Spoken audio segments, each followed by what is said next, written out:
আসসালামু আলাইকুম। মিরপুরে মুশফিকুর রহিমের ১০০তম টেস্ট হচ্ছে, সেটা তো পুরনো খবর। গ্যালারিতে ওই যে একটা বিশাল মুশফিকুর রহিম ফার্স্ট বাংলাদেশি 200 টেস্ট, সেই ব্যানারটাও শোভা পাচ্ছে। টেস্টের প্রতিটি দিনই কিন্তু এটা আমরা দেখছি, পিছনে খেলাও হচ্ছে। আইরিশদের 5 উইকেট ইতিমধ্যে পড়ে গেছে। বাংলাদেশ কিছু ক্যাচ ড্রপ করছে, কিন্তু তারপরও মনে হচ্ছে বাংলাদেশি ম্যাচটা জিততে যাচ্ছে, বিশাল যেহেতু টার্গেট। তবে আজকে কথা বলবো তাইজুলকে নিয়ে। তাইজুল আজকে একটা কীর্তি করেছেন, মুশফিকের ১০০তম টেস্টেই এই কীর্তিটা তিনি করেছেন।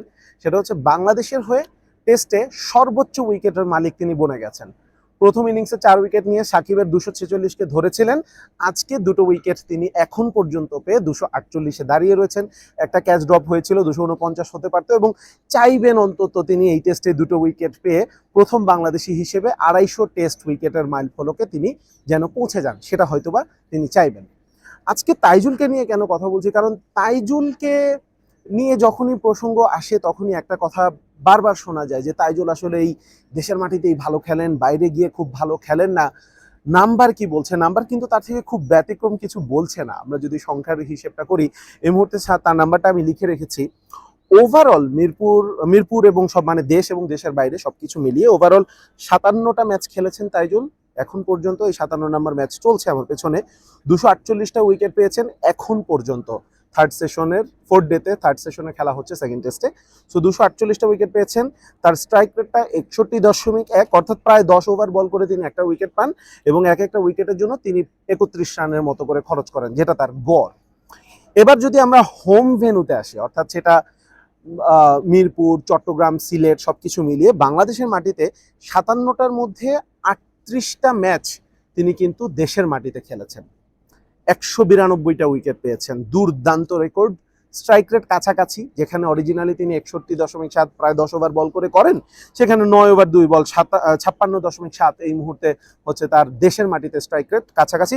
তবে এভারেজটা কিন্তু বেশ ভালো, যেখানে ওভারঅল তিনি ৩১ রান প্রতি একটা উইকেট তুলে নেন, আর দেশের মাটিতে তিনি ২৮ রান ২৭.৬৯ হচ্ছে তার গড়, প্রায় ২৮ রান খরচায় একটা করে উইকেট নেন।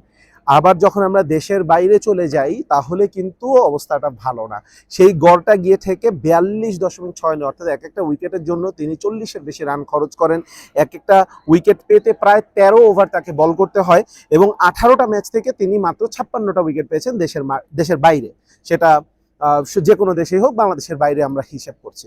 তাহলে খুব ক্লিয়ারলি কিন্তু আমরা নাম্বারের মধ্যে পার্থক্যটা দেখতে পাচ্ছি, যে দেশের মাটিতে তিনি খুব ভালো, দেশের বাইরে অতটা ভালো না। হোম ট্র্যাক বুলি তাকে বলা হয়ে থাকে।